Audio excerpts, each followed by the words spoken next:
Hi there, and thanks for joining me for this week's edition of your Wheel and Anchor weekly newsletter. Coming to you this week from the forests of Gatineau, Quebec. Decided to take a couple of days visiting some friends up here in the beautiful backcountry and get off the beaten track for a little while. And in fact, that is the theme of this week's newsletter, Off the Beaten Track Travel. And so I wanted to address a couple of things in terms of what that actually means, why we do it, and what are the examples of what we do here at Wheel and Anchor. Well, first of all, off the beaten track means different things to different people. I mean, you can go clearly really far afield in this world and go to some places that most of us have never heard of before. When I talk about off the beaten track, and when we talk about it here at Wheel and Anchor, we mean that instead of going to some of the main sort of tourist destinations, the names that we all know, we try to avoid them and deliver a similar experience, but go to places that are a little bit lesser known, certainly to travelers from North America.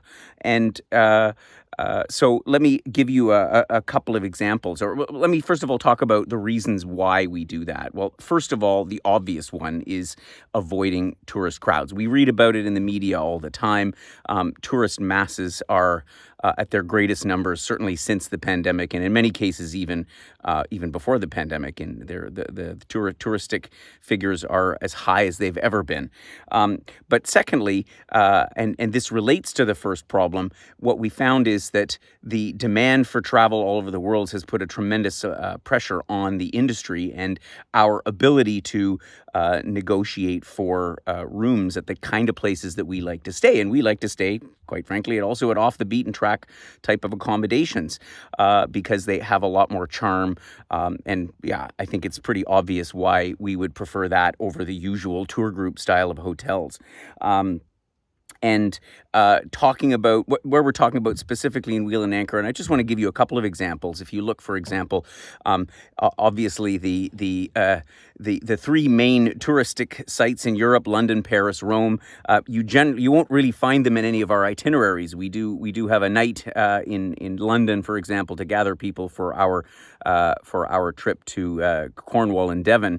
But we on none of our programs in France and Italy do we include Paris or Rome, which is not to say that they're not worth visiting, but our perspective is that we'd rather show you some of the more interesting out-of-the-way places. And on our new Southern Italian Sojourn program happening next spring, where we're visiting the Amalfi region and Puglia, for example, we made the decision not to stay right in Sorrento, but rather to stay in another town nearby, frankly, because some of the feedback from our members was that in Sorrento, you're only surrounded by foreigners, and there's hardly any Italians to be found, except maybe in the shops and restaurants along the way, and even those are often run by foreigners in this day and age. And similarly in Puglia, of course, the town that is on everybody's bucket list is Alberobello, with the famous Truly houses. And when I visited there and saw the lineup of tour bus and cruise ship flags, I thought to myself, no, I think we'll opt for a more quaint town. And so we are staying outside the village of Locorotondo, which is not far away. It's only about 15 or 20 minutes.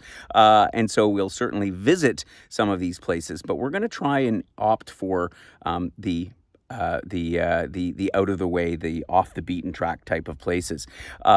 Another example, for example, is our program in Greece, which we are just releasing our 2024 version. A group of members is headed off to Greece next month for an exciting adventure. And this program we designed, again, to be more off the beaten track. And what I mean by that is that a lot of tourists will visit Greece by your typical cruise. You'll cruise around the various Greek islands, Kos, Mykonos, Santorini, Rhodes, all the famous ones. And you get off the ship and you have a few hours milling about with the thousands of other tourists before you get back on the ship and move on. And so what we opted to do in Greece, our island hopping program, avails ourselves of local transportation services, the good old ferries that the locals, the Greeks, use to go from island to island. And by doing that enables us to actually stay for a few days in each place and not only visit Santorini, but, for example, lesser known islands in the Cyclades that are just as beautiful, but a little bit more authentic because they're not as overwhelmed by tourism as the famous names. So that's a couple of examples of destinations you'll know of. We're also putting together programs to really off the beaten track type places like Armenia and Georgia, our Caucasus program that we released just a week before last.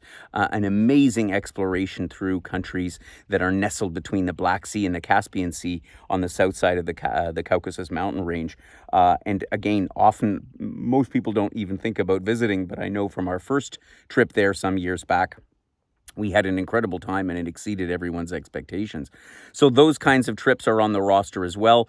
And we will be doing more of them. But what's important for us, because obviously it takes a lot of work to curate these types of tours the way we do it at Wheel and Anchor. And so it's important for us to get feedback from our members about where off the beaten track that you really want to go, because we certainly want to go there too. And we just want to make sure that if we put programs together to really off the beaten track places, that we'll have enough members that want to go with us. So if you'd like to hear or learn more about that, or if you have comments on the subject of off the beaten track travel, I'd really love to hear from you. Again, it's important to us that we get feedback from our members, and a lot of you email in after our newsletters, and I appreciate all of the comments and notes that everyone makes, because it does make our job a little bit easier in terms of the direction that we're taking. So on that note, I'm going to sign off from here in Gatineau, Quebec. And please do join us for the webinars next week. We'll be focusing on our island hopping in Greece program for next year, which is going to be operated in May and September, as well as for our Japan exploration program that also takes in a few off the beaten track places in the island of Kyushu in Japan. So as I say, join us for those. You'll find the links in the blog below, and we'll catch up to you again next week, one more week before I head back myself to good old Europe. Take care.